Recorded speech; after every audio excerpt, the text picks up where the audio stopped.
ರಾಜ್ಯಪಾಲರ ವಿರುದ್ಧ ನೀವು ಪ್ರತಿಭಟನೆ ಮಾಡ್ತಾ ಇದ್ದೀರಾ, ಎಲ್ಲ ಒಂದ್ ಕಡೆ ರಾಜ್ಯಪಾಲರ ಪರವಾಗಿ ಬಿಜೆಪಿ ಅವರು ಪ್ರತಿಭಟನೆ ಮಾಡ್ತಾ ಇದ್ದಾರೆ. ನೋಡಿ, ಭಾಳ ಸ್ಪಷ್ಟವಾಗಿ ಹೇಳಲಿಕ್ಕೆ ನಾನು ಬಯಸ್ತಾ ಇದ್ದೀನಿ. ಬಿಜೆಪಿ ಅವರು ಇವತ್ತು ನಿಜವಾಗ್ಲೂ ನೈತಿಕತೆ ಬಗ್ಗೆ ಮಾತಾಡಬೇಕು ಅಂದರೆ ಸನ್ಮಾನ್ಯ ವಿಜೇಂದ್ರ ಅವರು ರಾಜೀನಾಮೆ ಕೊಡಬೇಕು. ಅವ್ರದ್ದು disproportionate assets case, DA case supreme ಕೋರ್ಟ್ನಲ್ಲಿ ಇದೆಯಾ ಇಲ್ವಾ? ಯಡಿಯೂರಪ್ಪ ಅವ್ರ ಕೇಸು, ಪಾಕ್ಸ್ಕೋ ಕೇಸು ಇದೆಯಾ ಇಲ್ವಾ? ನಿಜವಾಗ್ಲೂ ನೈತಿಕತೆ ಇದ್ರೆ ಫಸ್ಟ್ ಇವರಿಬ್ರು ರಾಜೀನಾಮೆ ಕೊಡಬೇಕು. ಅದಾದ್ಮೇಲೆ ರಾಜ್ಯಪಾಲರು ರಾಜೀನಾಮೆ ಕೊಡಬೇಕು. ಸಂವಿಧಾನವನ್ನ ಇವರು ಗಾಳಿಗೆ ತೂರ್ತಾ ಇದ್ದಾರೆ.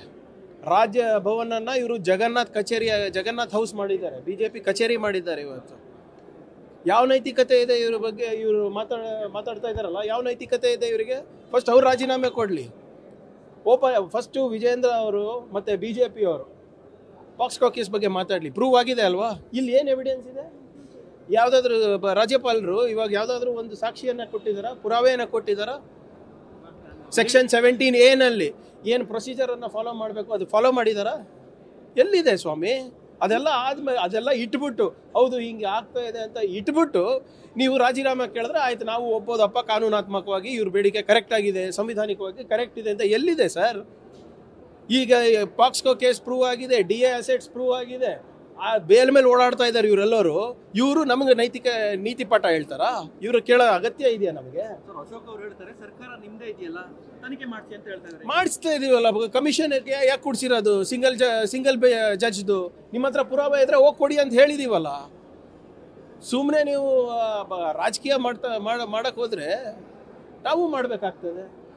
ಇವತ್ತು ರಾಜ್ಯಪಾಲರು ಏನು ಅವರು ಏನು ಪ್ರಾಸಿಕ್ಯೂಷನ್ಗೆ ಪರ್ಮಿಷನ್ ಕೊಟ್ಟಿದ್ದಾರೆ, ಏನಂತ ಹೇಳಿದ್ದಾರೆ ಓವರ್ವೆಲ್ಮಿಂಗ್ ಎವಿಡೆನ್ಸ್ ಇದೆ ಅಂತ. ಓವರ್ವೆಲ್ಮಿಂಗ್ ಎವಿಡೆನ್ಸ್ ಅಂದರೆ ಎಲ್ಲಿದೆ, ಹೇಗಿದೆ? ಆ ಎವಿಡೆನ್ಸ್ ಇದ್ದದ್ದನ್ನ ಯಾರು ಅನುಮೋದನೆ ಮಾಡಿದ್ದಾರೆ? ಯಾವ ತನಿಖೆ ಸಂಸ್ಥೆ ಹೌದು ಇದು ತಪ್ಪಾಗಿದೆ ಅಂತ ಕೊಟ್ಟಿದ್ದಾರೆ ರಾಜ್ಯಪಾಲರಿಗೆ? ಯಾರೋ ಖಾಸಗಿ ವ್ಯಕ್ತಿ ಹೋಗಿ ಕೊಟ್ಟ ತಕ್ಷಣನೇ ರಾಜ್ಯಪಾಲರು ನಂಬಿದ್ದಾರೆ ಅಂದರೆ ನಾಳೆ ನಾವು ಕೊಡ್ತೀವಿ. ನಾಳೆ ನಾವು ಖಾಸಗಿ ದೂರರಾಗ್ಬಿಟ್ಟು ನಾವು ಕೊಟ್ಬಿಟ್ಟು ಕುಮಾರಸ್ವಾಮಿ ಅವ್ರ ಮೇಲೆ ಇರ್ಬೋದು, ನಿರಾಣಿ ಅವ್ರ ಮೇಲೆ ಇರ್ಬೋದು, ಬೇರೆ ಬೇರೆಯವರು ಯಾರ್ಯಾರು ಕೇಂದ್ರದಲ್ಲಿ ಸಚಿವರು ಇದ್ದಾರೆ ಅವ್ರ ಮೇಲೆಲ್ಲ ಹಾಕ್ಕೋತಾ ಹೋಗ್ಬೋದಾ ನಾವು? ಕಾನೂನು ಅಂತ ಏನಿಲ್ವಾ? ಸಂವಿಧಾನ ಅಂತ ಏನಿಲ್ವಾ? ನೋಡೋಣ, ಫಸ್ಟ್ ಏನೇನು ಆಗ್ತಾ ಇದೆ ನೋಡೋಣ. ನಿನ್ನೆ ಬಹಳ ಸ್ಪಷ್ಟವಾಗಿ ನಾವೆಲ್ಲರೂ ಕೂಡ ಹೇಗೆ ಸಂವಿಧಾನದ ಕೊಗ್ಗಲೆ ರಾಜ್ಯಪಾಲರಿಂದ ಆಗ್ತಾ ಇದೆ ಅಂತ ಹೇಳಿದ್ದೇವೆ. ರಾಜ್ಯಪಾಲರು ಇವತ್ತು ಬಿಜೆಪಿಯವರ ಕೈಗೊಂಬೆ ಆಗಿದ್ದಾರೆ. ಯಾವುದೇ ಪ್ರೊಸೀಜರ್ ಇಲ್ಲ, ಸಂವಿಧಾನದ ರೂಲ್ಸ್ ಇಲ್ಲ, ಕಾನೂನಿಲ್ಲ. ಆಗಲೇ ಇವರು ಇದು ಏನು ಪರ್ಮಿಷನ್ ಟು ಪ್ರಾಸಿಕ್ಯೂಷನ್ ಕೊಟ್ಟಿದ್ದಾರೆ. ಇದು ಯಾರ ದುರುದ್ದೇಶಕ್ಕೆ? ಏನು ಉದ್ದೇಶ ಇವ್ರದ್ದು?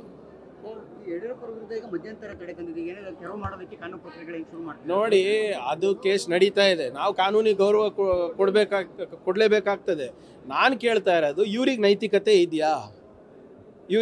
ವಿಜೇಂದ್ರ ಅವರು ಎಷ್ಟು ಕೇಸ್ನಲ್ಲಿ A2 A3 ಇದ್ದಾರೆ ಹೇಳಿ? ಪಾಕ್ಸ್ಕೋ ಕೇಸ್ನಲ್ಲಿ ಇವರು ಬೇಲ್ ಸಿಕ್ಕಿದ್ಯಾ? ಬೇಲ್ ಮೇಲೆ ಇದಾರಾ ಇಲ್ಲ? ಇವಾಗ ಯಡಿಯೂರಪ್ಪ ಅವರು ಬೇಲ್ ಮೇಲೆ ಇದಾರಾ ಇಲ್ಲ? ನೈತಿಕತೆ ಇದೆಯಾ ಇವರಿಗೆ ಮಾತಾಡಕ್ಕೆ? ಜೊಲ್ಲೆ ಅವರು ಕೇಸು ಲೋಕಾಯುಕ್ತ ಅವರು ಪ್ರಾಸಿಕ್ಯೂಷನ್ ಕೇಳಿದ್ದಾರೆ, ಅದ್ರ ಬಗ್ಗೆ ಯಾಕೆ ಮಾತಾಡಲ್ಲ ಇವರು? ನಿರಾಣಿ ಅವ್ರ ಬಗ್ಗೆ ಪ್ರಾಸಿಕ್ಯೂಷನ್ ಕೇಳಿದ್ದಾರೆ, ಯಾರು ಕೇಳಿರೋದು? ತನಿಖಾ ಸಂಸ್ಥೆಗಳು ಕೇಳಿರೋದು. ಅದ್ರ ಬಗ್ಗೆ ಯಾಕೆ ಮಾತಾಡೋದಿಲ್ಲ? ಕುಮಾರಸ್ವಾಮಿ ಅವ್ರದ್ದು ತನಿಖಾ ಸಂಸ್ಥೆಗಳು ಪ್ರಾಸಿಕ್ಯೂಷನ್ಗೆ ಕೇಳ್ತಾ ಇದ್ದಾರೆ, ಅದ್ರ ಬಗ್ಗೆ ಯಾಕೆ ಮಾತಾಡೋದಿಲ್ಲ? ನೈತಿಕತೆ ಏನಾದರೂ ಇದೆಯಾ ಇವರಿಗೆ? ನೈತಿಕತೆ ಅಂದ್ರೆ ಅರ್ಥ ಗೊತ್ತಾ ಇವ್ರಿಗೆ? ಮೊದಲೇ ಅದು ಕಾಂಗ್ರೆಸ್ನವರು ಕಲ್ಲೊಡೆಯಕ್ಕೆ ಮುಂದಾಗಿದ್ದಾರೆ, ರಾಷ್ಟ್ರಪತಿ ಆಳ್ವಿಕೆಯನ್ನ ಏರಬೇಕು ಅಂತ ಹೇಳಿದ್ದಾರೆ. ಏನ್ ಸಾರಿ? ರಾಜ್ಯದಲ್ಲಿ ಕಾಂಗ್ರೆಸ್ನವರು ಕಲ್ಲೊಡೆಯಕ್ಕೆ ಮುಂದಾಗಿದ್ದಾರೆ, ಈ ರಾಜ್ಯಪಾಲರು ಕೂಡಲೇ ರಾಷ್ಟ್ರಪತಿ ಆಳ್ವಿಕೆಗೆ ಮನವಿ ಮಾಡಬೇಕು ಅಂತ ಹೇಳಿ ಅಶೋಕ್ ಹೇಳಿದ್ದಾರೆ. ಅಂಥದ್ದು ಏನ್ ಇದು ಆಗಿದೆ? ಇಲ್ಲ, ಎಲ್ಲಿ ಒಂದು ಕಲ್ಲು ಹೊಡೆದಿದ್ದಾರಾ? ಇಲ್ಲ, ಎಲ್ಲಿ? ಇವರೇ ಸೃಷ್ಟಿ ಮಾಡ್ತಾ ಇರೋದು. The constitutional head of Karnataka is creating the constitutional crisis. ಅದಕ್ಕೆ ಬಿಜೆಪಿ ಕುಮ್ಮಕ್ ಕೊಡ್ತಾ ಇದ್ದಾರೆ. ಹೆಂಗ್ರಿ ಏನಾಗಿದೆ ಹೇಳಿ? ಡೆಮಾಕ್ರಸಿ ಇಸ್ ಅಟ್ ಪೆರಿಲ್ ಅಂತಾರಲ್ಲ, ಡೆಮಾಕ್ರಸಿ ಏನಾಗಿದೆ? ಪ್ರಜಾಪ್ರಭುತ್ವದ ಕೊಗ್ಗಲೆ ಆಗಿದೆಯಾ ಇಲ್ಲಿ? ಯಾರು ಮಾಡ್ತಾ ಇರೋದು ಪ್ರತಿಭಟನೆ? ಯಾಕೆ ಕಾನೂನಲ್ಲಿ ವಿಶ್ವಾಸ ಇಲ್ಲ ಅಶೋಕ್ ಅವರಿಗೆ? ಇವರೇ ಸೃಷ್ಟಿ ಮಾಡ್ತಾ ಇದ್ದಾರಾ? ಇವೆಲ್ಲ ಹಿಂದೆ ನಡೆದಿರ್ಬೋದು, ಇವಾಗ ನಮ್ಮ ಸರ್ಕಾರ ಇದೆ, ಅಂಥದ್ದು ಯಾವುದೇ ನಡೆಯೋಕ್ಕೆ ಬಿಡೋದಿಲ್ಲ. ಬಿಜೆಪಿಯವರು ಏನಾದರೂ ಈ ಸರ್ಕಾರವನ್ನು ಅಸ್ಥಿರ ಮಾಡಕ್ಕೆ ಹೋದರೆ ಅವರೇ ಜೈಲು ಅನುಭವಿಸ್ತಾರೆ. ಸರ್, ಇವತ್ತು ಐವನ್ ಡಿಸೋಜ ಅವರು ಕೂಡ ಒಂದು ವಿವಾದಾತ್ಮಕ ಹೇಳಿಕೆ ಕೊಟ್ಟಿದ್ದಾರೆ ಪ್ರತಿಭಟನೆಯಲ್ಲಿ. ಬಾಂಗ್ಲಾದೇಶದ ಮಾದರಿಯಲ್ಲೇ ನಾವು ರಾಜಭವನಕ್ಕೆ ನುಗ್ತೇವೆ ಅಂತ ಹೇಳ್ಬಿಟ್ಟು ಒಂದು ಹೇಳಿಕೆ ಕೊಟ್ಟಿದ್ದಾರೆ. ಅದಕ್ಕೆ ಬಿಜೆಪಿ ಮುಖಂಡರು ಸಿ ಟಿ ರವಿ ಸೇರಿದಂತೆ ಎಲ್ಲರೂ ಕೂಡ ಅವ್ರನ್ನ ದೇಶದ್ರೋಹದ ಹೇಳಿಕೆಯಲ್ಲಿ ಅವ್ರನ್ನ ಅರೆಸ್ಟ್ ಮಾಡಬೇಕು. ಇವ್ರದ್ದು ಇಷ್ಟೇ ಕೆಲಸ ಐತ್ರಿ. ಇವ್ರೇನು ದೇಶ ಪ್ರೇಮಿಗಳ? ಇವ್ರ ಸರ್ಟಿಫಿಕೇಟ್ ಕೊಡಕ್ಕಾಯ್ಬೇಕಾ ನಾವು? ಇವ್ರೇನು ಹೋರಾಟ ಮಾಡಿದ್ದಾರೆ ಸ್ವತಂತ್ರಕ್ಕಾಗಿರ್ಬೋದು, ದೇಶ ಕಟ್ಟದಲ್ಲಿ ಏನು ಮಾಡಿದ್ದಾರೆ RSS ಅವರು BJP ಅವರು ಮಾಡಿದಾರ? ಏನಾದರೂ ತೋರಿಸ್ಬಿಡ್ಲಿ ನನಗೆ. ಅವ್ರ ಇತಿಹಾಸವನ್ನು ಎಳೆಯಾಗಿ ಬಿಚ್ಚಿಟ್ಟಿದ್ದೀನಿ ನಾನು ಸದನದಲ್ಲಿ. ಇವರಿಂದ ನಮಗೆ ದೇಶ ಪ್ರೇಮಿ ಸರ್ಟಿಫಿಕೇಟ್ ಅಗತ್ಯ ಇಲ್ಲ ನಮಗೆ. CT ರವಿ ಅವರಾಗಿರ್ಬೋದು, BJP ಅವರಿಗೆ ಇವರೇ ದೇಶದ್ರೋಹ ಕೆಲಸ ಮಾಡಿರೋದು ಬ್ರಿಟಿಷ್ ಅವ್ರ ಜೊತೆ ಸೇರ್ಕೊಂಡು. ಸಂವಿಧಾನ ಬೇಡ, ಮನುಸ್ಮೃತಿ ಬೇಕು ಅಂದ್ಬಿಟ್ಟು 150 ಬಾರಿ ರಾಮ್ಲೀಲಾ ಮೈದಾನದಲ್ಲಿ ಪ್ರೊಟೆಸ್ಟ್ ಮಾಡಿರೋದು ಯಾರು? ಜನಸಂಘದವರು, RSS ಅವರು. ಫಸ್ಟ್ ಅವ್ರ ಇತಿಹಾಸ ತಿಳ್ಕೊಳಕ್ ಹೇಳಿ ಅವ್ರಿಗೆ. ಒಂದು ಕುಮಾರಸ್ವಾಮಿ ಅವರು ಹೇಳ್ತಾರೆ ಇದಕ್ಕೆಲ್ಲವೂ ಕೂಡ ಕಾಂಗ್ರೆಸ್ ನಾಯಕರೇ ಸಿದ್ದರಾಮಯ್ಯ ವಿರುದ್ಧ ಷಡ್ಯಂತ್ರ ಮಾಡ್ತಾರೆ ಅಂತ ನಿನ್ನೆ ಹೇಳಿರು. ರಾಜ್ಯಪಾಲರಿಗೂ ಕಾಂಗ್ರೆಸ್ ಲೇಪ್ ಹಚ್ಬಿಟ್ರ ಈಗ? ಯಾರು ಪರ್ಮಿಷನ್ ಟು ಪ್ರಾಸಿಕ್ಯೂಷನ್ ಕೊಟ್ಟಿರೋದ್ರಿ? Who is given the permission? Congress AICC ಅಧ್ಯಕ್ಷರು ಕೊಟ್ರ? PCC ಅಧ್ಯಕ್ಷರು ಕೊಟ್ರ? ರಾಜ್ಯಪಾಲರು ತಾನೇ ಕೊಟ್ಟಿರೋದು. ರಾಜ್ಯಪಾಲರು ಯಾರ ಆಯ್ಕೆ? ಕೇಂದ್ರ ಸರ್ಕಾರದ ಆಯ್ಕೆ. ಸ್ವಲ್ಪ ಏನೋ ಅವರಿಗೆ ಇದು ಮೈಸೂರು ಚಲೋ ಆ ಲಾಂಚ್ ಪ್ಯಾಡು ಸರಿಯಾಗಿ ಲಾಂಚ್ ಆಗಿಲ್ಲ ಇಬ್ರು, ಅದಕ್ಕೆ ಇವತ್ತು ಪಾಪ ಏನೇನೋ ಮಾತಾಡ್ತಾ ಇದ್ದಾರೆ. ಎಂತಕಾಲ ಮೈನಿಂಗ್ ಹಗರಣ ಸಂಬಂಧಪಟ್ಟಂತೆ ಈಗ ಕುಮಾರಸ್ವಾಮಿ ಅವರ ವಿರುದ್ಧ ಇದ್ದಂಥ ಪ್ರಕರಣವನ್ನು ಏನಾದರೂ ಕಾನೂನು ಬಲವನ್ನು ಕೊಡೋದಕ್ಕೆ ಸಾರಿ ಈಗ ಕುಮಾರಸ್ವಾಮಿ ಅವರ ವಿರುದ್ಧ ಇದ್ದಂಥ ಜಂತಕಾಲ್ ಮೈನಿಂಗ್ ಪ್ರಕರಣ ಏನಿತ್ತು, ಪ್ರಾಸಿಕ್ಯೂಷನ್ಗೆ ಹೋಗಿತ್ತು, ರಾಜ್ಯಪಾಲರು ತಡೆ ಹಿಡಿದಿರ್ತಕ್ಕಂಥ, ಅದಕ್ಕೇನಾದರೂ ಕಾನೂನು ಬಲವನ್ನು ಕೊಟ್ಟು ಮತ್ತೆ ಏನಾದರೂ ಅದನ್ನು ನೋಡಿ, ಏನಾದರೂ ಮಾಡಿದ್ರು ಕಾನೂನಾತ್ಮಕವಾಗಿ ಮಾಡಬೇಕಲ್ರಿ. Can we do anything unconstitutional or that is not permissible in the legal sense? ನಾವು ಏನು ಮಾಡಿದ್ರು ಕಾನೂನನ್ನು ಪಾಲನೆ ಮಾಡಲೇಬೇಕಾಗುತ್ತೆ. ಕಾನೂನು ಚೌಕಟ್ಟಲ್ಲೇ ಮಾಡಬೇಕಾಗಿದೆ. ಈಗ ಪ್ರೂವ್ ಆಗಿದೆ ಅಂತ ಇದೆ. ಪ್ರಾಸಿಕ್ಯೂಷನಿಗೆ ಪರ್ಮಿಷನ್ ಹೀಗೆ ಕಾಯ್ತಾ ಇದ್ದಾರೆ ಗವರ್ನರ್ ಹತ್ರ. ಕೊಡಲಿ ಗವರ್ನರ್ ಅವರು. ನಮ್ಮ ಒಂದು ಕಣ್ಣಿಗೆ ಸುಣ್ಣ, ಒಂದು ಕಣ್ಣಿಗೆ ಬಣ್ಣ ಹೆಂಗೆ ಹಚ್ತಾರೆ governor?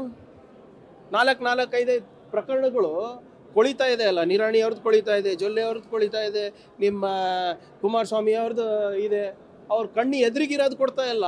Out of the way ಹೋಗ್ಬಿಟ್ಟು 12 ತಾಸಿನ ಒಳಗಡೆನೆ ಇವರು ಸಿದ್ದರಾಮಯ್ಯ ಅವ್ರಿಗೆ ಕೊಡ್ತಾರೆ ಅಂದರೆ ಇದು ರಾಜಕೀಯ ದುರುದ್ದೇಶ ಅಲ್ವಾ? ಇನ್ನೇನಿದೆ?